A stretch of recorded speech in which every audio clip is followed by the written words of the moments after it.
Ay, magandang tanghali po mga kabisalog. Grabe ang init. Init na init ang panahon ngayon natin. Nalalanta ng aming mga tanim sa sobrang init. Yang sibuyas, yang sili namin, kamatis namin, nalalanta na ang dahon. Oh, yan, may mga bunga. Dami pa naman bunga ngayon. Yun, lanta ang dahon. Ari. Oh. Yan, ang daming bunga. Yan, oh. Yan. Daming bunga ng aming kamatis, pati ng aming luya. Nalalanta na rin ang dahon. Sibuyas dahon. Kinchay.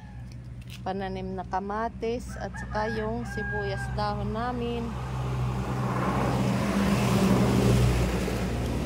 Grabe ang init ngayon. Diyos ko. Kakamatay ang init. Yan.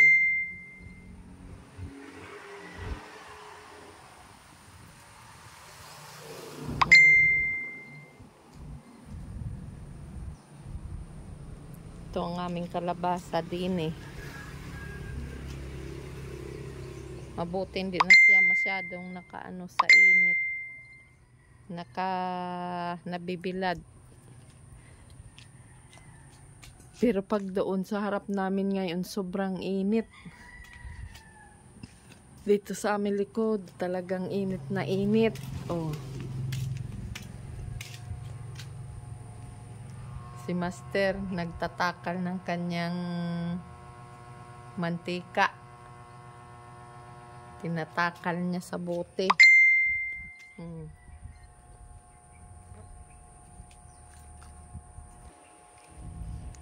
Yan.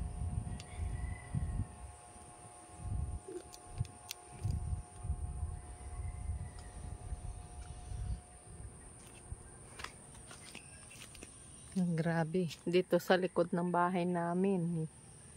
Yan. Makanlong-kanlong, malamig-lamig dito. At tabo nitong aming bahay. Kaya dito kami nagtatambay, ang mga manok namin. Yan. Nagsusuksok kung saan-saan. Sa sobrang init.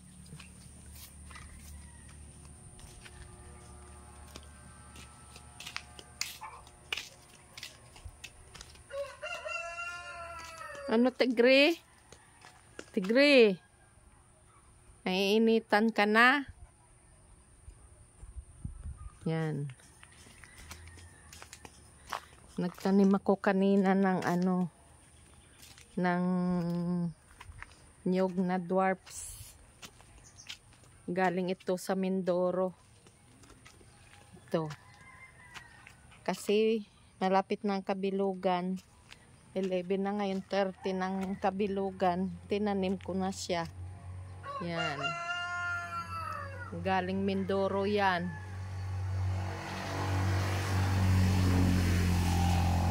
Grabe. Hindi pwedeng sa loob ka lang, hindi ka mag-alis-alis at grabe ang init. Talagang nakakamatay ang init ngayon.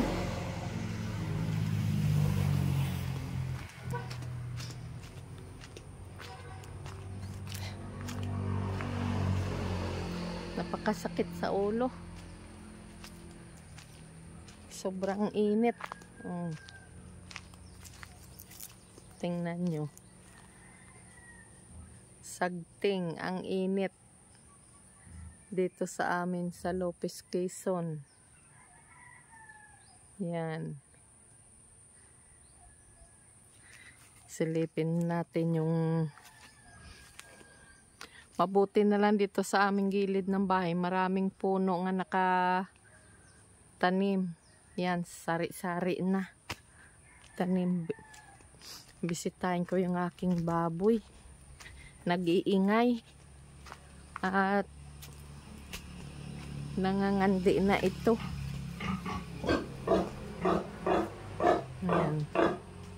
Ito siya. Ayan. Ito ay October ko binili. Yan, ang pipi niya. Yan. Nangangandi nga ito. Yan. Sobrang laki niya na. October ko binili. October, November, December, January, February, March, April. 6 months ito sa akin. Yan.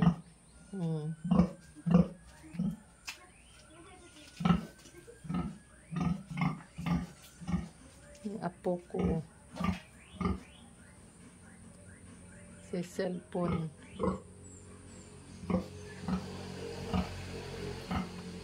Apo ko. Yan ay wala ng nanay, mama. Iniwan niya ng maagap nung mama nila. At manugang ko ay nagkasakit siya ng cancer. Mga bukol-bukol ang tumubo sa kanya. Hindi nakasurvive. Halos 6 months lang. Talagang namatay siya agad. Ang iniwan niya nga anak ay 3. Kaya kawawa. Ito naman ang aming kwan. Alaga namin nga pato. Yan ay kita lang namin sa harap ng aming bahay. Siguro nalaglag yan sa tricycle. Kinuha ko, dinampot ko at inalagaan namin. Ayan. Malaki na siya, pwede na siya katayin. Yan.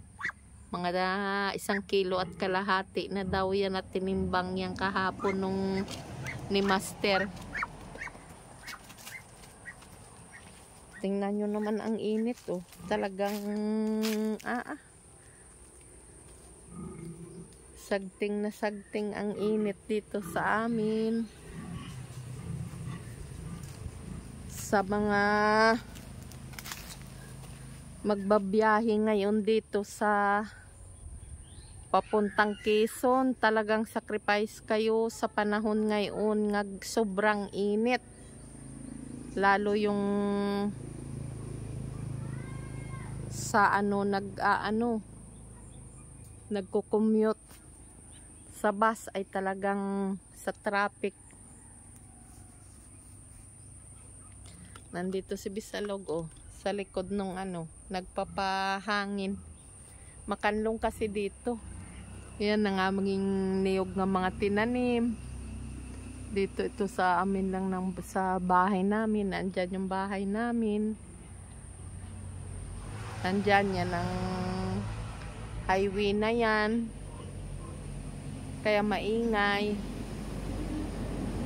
Diyan. Yun ang aming bahay. Dito ako sa baba, nagpapahangin-hangin at sobrang init talaga. Kawawa naman yung aming mga tanim. Ang isang bukid namin nandun sa kabayo na yun, sa kabila. Liliban kami din pag maglakad kami, diyan kami nadaan.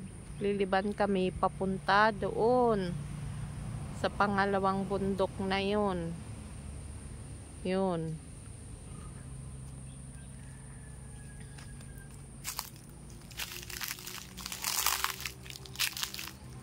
Makanlong dito ang aming mga tanim, oh. Tatanim kami ng mga gulay at hindi na namin bilihin at sarili naming pote yan. Patula ito. May mga patula kaming tanim. Ito pa. Patula din ito.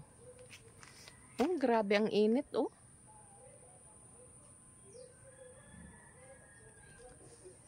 Grabe. Ano palang oras?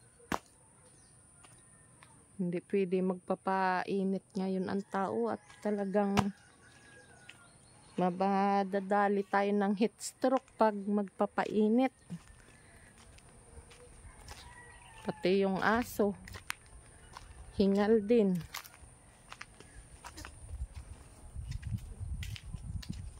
Hey. Init na init.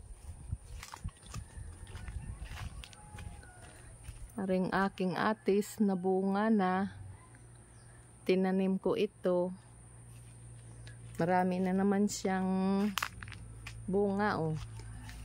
Yan, sana hindi na magkasakit. Yan.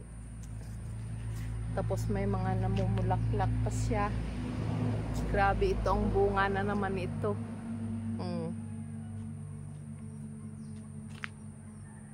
Mayroong malapit na ito magsipaglakihan. Mayroon palang bagong kuwan palang bunga. May bulaklak pa.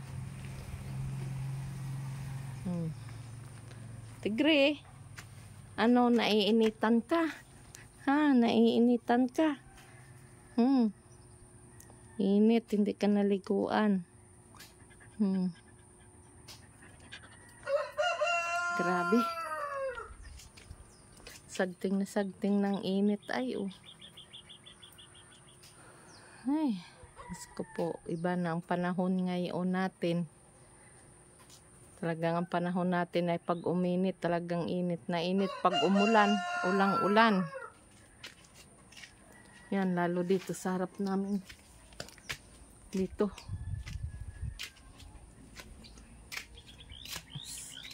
Kawawa naman ang aking tanim na kamatis na yan. Natutuyo na ang dahon, pati yung sili namin. Ang harapan namin, gulay ang amin tinatanim. Hindi bulaklak, kundi gulay. Yan. Ang ingay pa. Dito sa amin, sa likod ng aming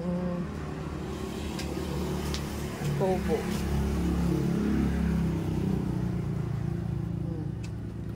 Ito ang aming saging. Doon yung natkuha o sa likod. Ay, may bulaklak ang aming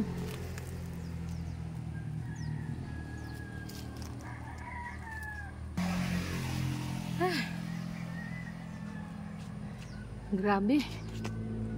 Ang init. Gawiri-wiri ang init. Yan ay gagawain naming gardenin namin yan dyan. Gawain naming garden. Pati dito. Yan.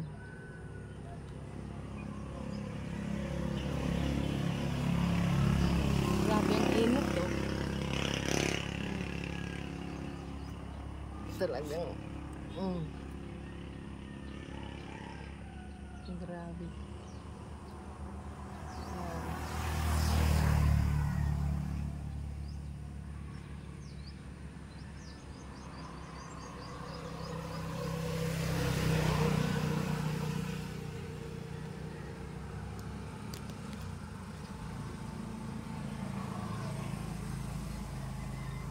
Tulo ang pawis.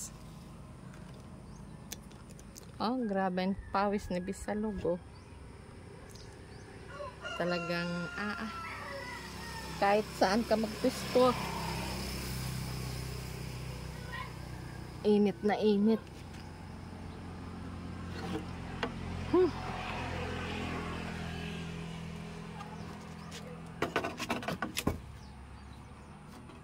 Malapit ng bakasyon.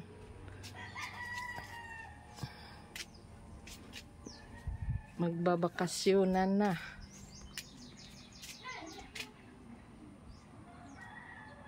Dilanterang-dilantera sa initang harapan ng bahay namin, oh.